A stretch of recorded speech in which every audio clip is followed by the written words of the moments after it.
Iowa. We're about halfway between Des Moines and Omaha, right on Interstate 80.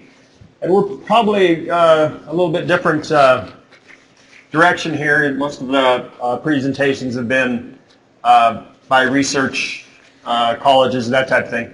We are a company, corporation, manufacturing products that are used in the tile drainage industry. My background, I'm a customer service technical support person for AgriDrain. I do these types of shows. I go out and help with technical issues, those types of things related to tile drainage. Just a little bit of background. AgriDrain was a company started in the late 1970s. There were three brothers in Adair, Iowa. Charlie Schaefer, who's still the owner, Chris Schaefer and his brother Bill, were tile contractors. They were installing tile, they were building ponds, building terraces, that type of thing. They were in that business, and they found a need, a niche, if you will, for some of the products that were either lacking, couldn't get them in a timely fashion, or were not of the quality that they felt was needed. So they started a manufacturing company, manufacturing rack guards as an example, those types of things themselves, and it evolved. The company, eventually they found that that was maybe more of a niche or something they wanted to pursue. So they sold the contracting business and started AgriDrain Corporation, and it's evolved from there to where it is today. It's a company of about 50 employees. We don't manufacture pipe. We don't manufacture drainage tile. We do stock in our yard in Adair, primarily Prinsco, which is a pipe manufacturer out of Minnesota. So we stock tile. Farmers, contractors can come get it at our yard, or we can ship it to them. And we have all the other tools that go along with installing tile. So, you know, I have to be honest, our business is better when more tile is being put in the ground, which may be not so well thought of in some circles, but that's just the fact. We do have I think a philosophy that we know there's some issues with tile, obviously, the hypoxia zone, those types of things. So we're proactive on those things. We know that it's a world out there that's going to require a lot of clean water initiatives, and we want to be part of that. So we're not just about putting pipe in the ground. We're trying to be good land stewards, and water quality addressed issues also. So here's the one of the things that we talk about is your subsurface drainage system working as hard as you are, meaning you've got all this tile in the ground. Is it doing what you really want it to? Okay, so this is going to kind of go through the past, present, future of tiling. You know, tiling is sometimes thought to be fairly new technology, but it's really not. It's been around for a long, long time. And just looking at these slides, you'll see that a tile being put in, maybe this is a surface drainage ditch being dug. Point being on the bottom there is that when you put this in, it's going to drain to the point of where it quits draining. It evolved over the years. Obviously, we've got trenchers, pipe was put in, but always was the reason for putting pipe in the ground, whether it was 100 years ago or whether it is today, is to get rid of the excess water in the soil. That's the reason you put a pipe underground. It's perforated, or when it was put in like this or like this, it was maybe clay tile or cement tile with a gap in between the tile. The idea, the whole goal is to get rid of excess water in the soil. But it always ran. We've evolved now. We've got the corrugated plastic pipe that you see in this big roll on the upper left, but the pipe on the bottom right is running all the time. We've evolved to, this is showing a laser the technology for putting in pipe has changed. It's gotten more effective, more accurate. People can do it more accurately than they used to be able to do it. Can do it faster. This is showing a laser. A lot of the tile that's put in today is put in with GPS systems. So it's evolved. You put it in quick. You can put it in a lot different depths. You can drain different ways. So the point is that we've got to this point today where we can put in tile very effectively, but we still drain to the point of where that tile depth is, unless you get a recharge. You're going to drain down to the tile depth 24/7. So we're talking about the dawn of a new era. This is the golden rule of drainage that Gary attempted to quote. But it really is drain only amount of water needed to ensure equipment access and healthy crop production, and not a drop more. That was Dr. Wayne Skaggs from in North Carolina that has been doing this for a number of years. So you might ask yourself, well, why would we want to put this pipe in the ground? And we get this question quite frequently from producers. You spend a lot of money to put pipe in the ground to get rid of the excess water. So why in the world would you spend all that money to get rid of the excess water and then do something to keep it there? The whole reason for tiling obviously is to get rid of the excess water, but the reason to get rid of the excess water is twofold. But as looking at it as a producer would, the ultimate goal is it's going to be profitable for you. Now we know that tiling is a good investment for farmers, or they wouldn't spend the money to put it in. They wouldn't put more tile in year after year. One of the things that farmers see is a yield monitor. They go across the field and they go across that tile and they see that yield jump. That's a pretty strong message to them that tile is a good investment. So, it's the yield potential of putting tile in. And then a bigger thing maybe even today than it used to be is the timing that you can get into that field when you need to. You've got farmers that are farming thousands of acres now. They can't wait for a field to dry up to get in there and get their work done. So it's a yield plus a timing thing that they will invest in the tile. So what's in it for me? Thinking of the producer, it is twofold.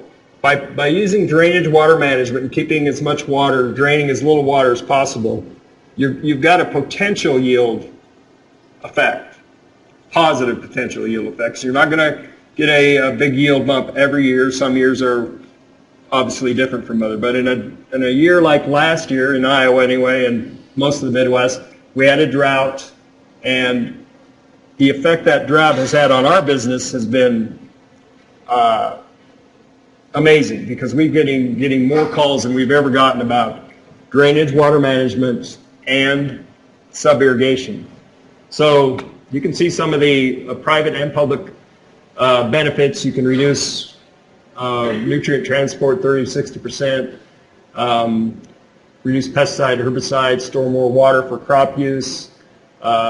Can be used to sub-irrigate. It takes quite a bit of more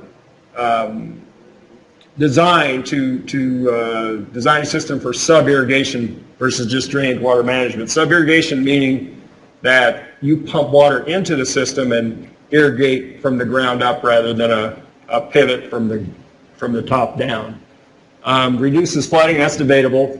Reduces liquid animal waste. I think that's proven that if you can keep that water in the soil profile longer, you're going to have a good effect. Improve wildlife habitats.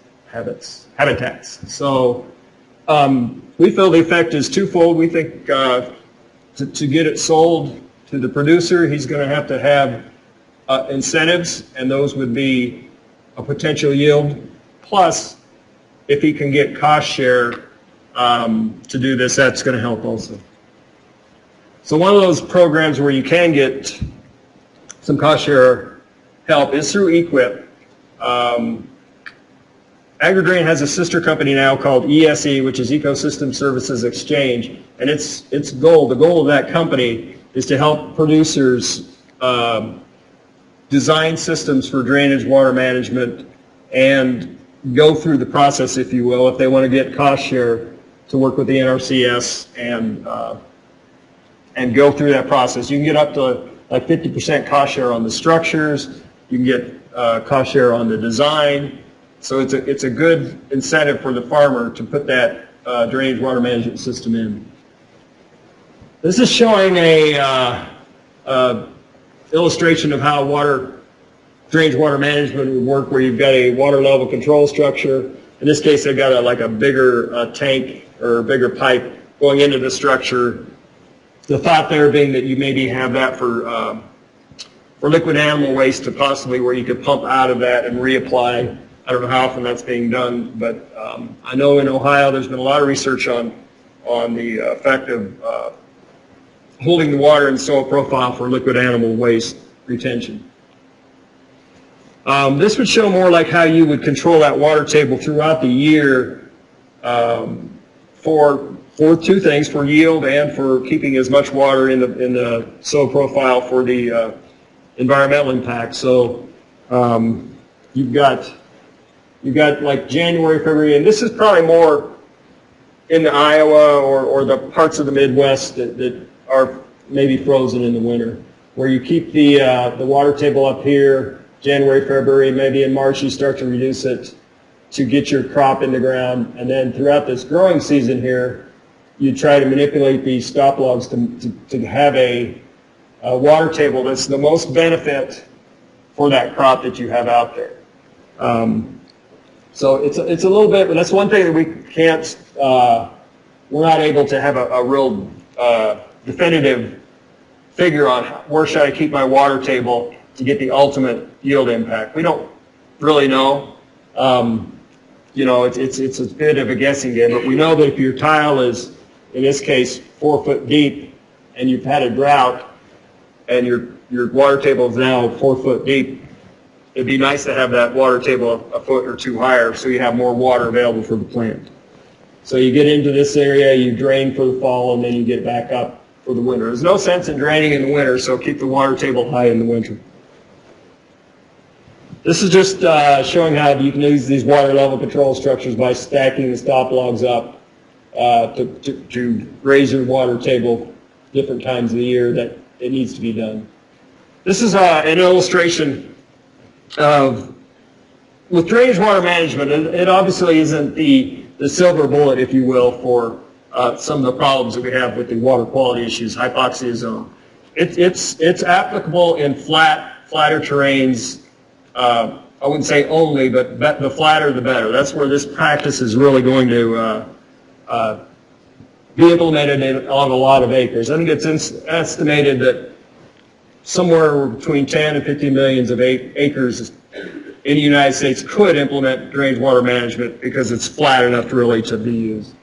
So this would show you get your flat as a pancake. That's no problem. Like Gary was talking up in the Red River Valley, it's a perfect scenario. You got a flat area. You can put one water level control structure in here, or here, or here, and you've effectively done that whole field by putting in one water level control structure, because what you do there is found throughout that whole field.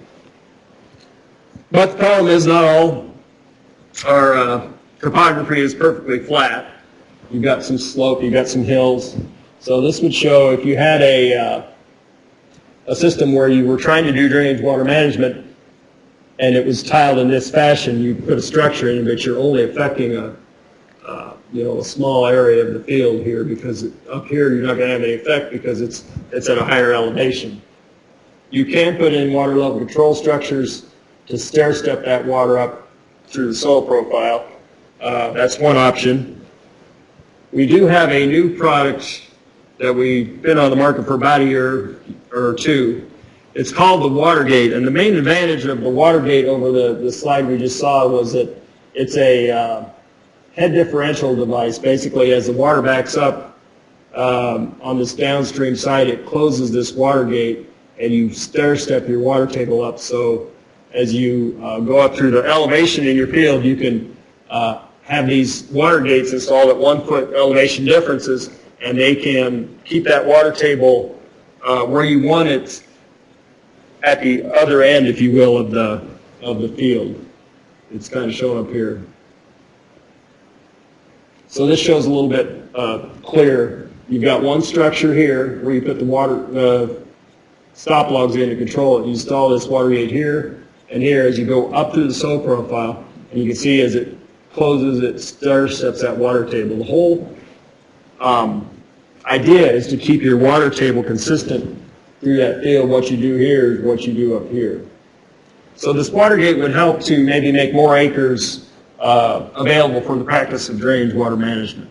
The main improvement, if you will, of the water gate over putting a water level control structure, you could do the same thing, putting a water control structure here and here, but those things stick up above the ground. Farmers do not want to farm around anything if they don't have to. So the main advantage of the water gate is that it's a buried device that reacts to what you do with the water level control structure.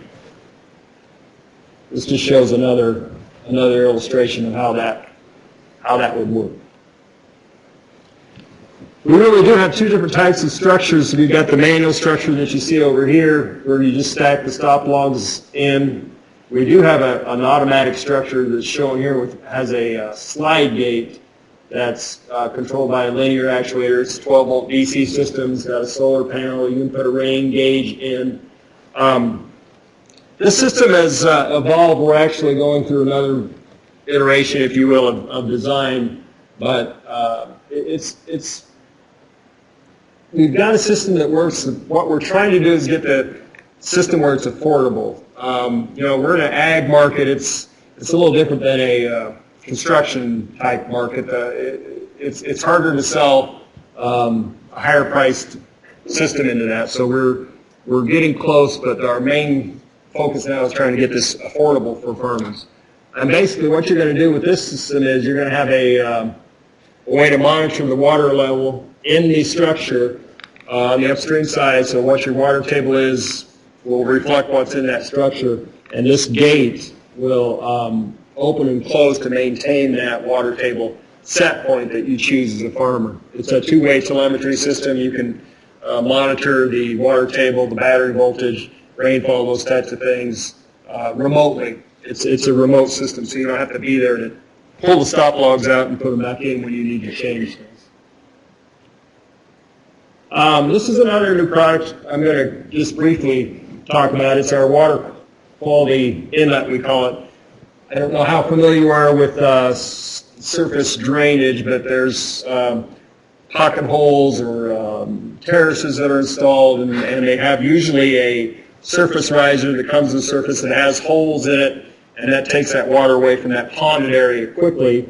But one of the problems with that is that you also take a lot of soil, because the surface risers generally have 1-inch holes, and so when the water gets above them, it can move a lot of soil. The whole idea behind this water quality inlet is that it has individual straws in this assembly here, and they've got like 70,000 slots in them. They go all the way through down and take the water out here. So they're a smaller opening to take that water away. Our goal was to create something that would take the water away quickly, maybe not quite as quickly as a standard riser, but quickly enough. We wanted to move less sediment, and we wanted to be able to be farmed within reason through. So it's fairly new too. We've seen some really good results with this. The main advantage of this, as far as water quality, would be that it moved less sediment than you would with the standard riser. So this just kind of shows a potential install where you'd have maybe a manifold with these water quality inlets up. This would be your emergency. If it got too high, you'd have this riser to take the water away.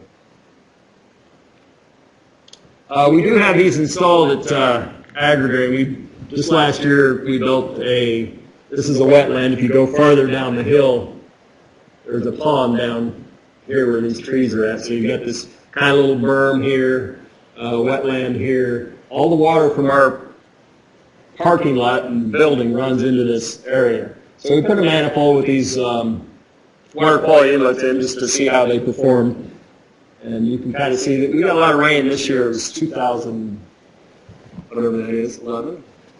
It rained a lot, so we got to see a lot of movement. And you can see that this was a one-day event, and by the end of this day, the water was completely gone from this area here. So they performed pretty well. They're maybe not quite as quickly moving the water as a standard riser, but we're pretty happy with it. So I'd be glad to take any questions if someone has something.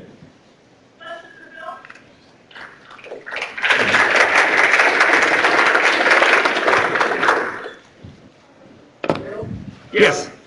Drinking water, you work on a water gauge that has different head differential to it, 1.5 or 2 foot.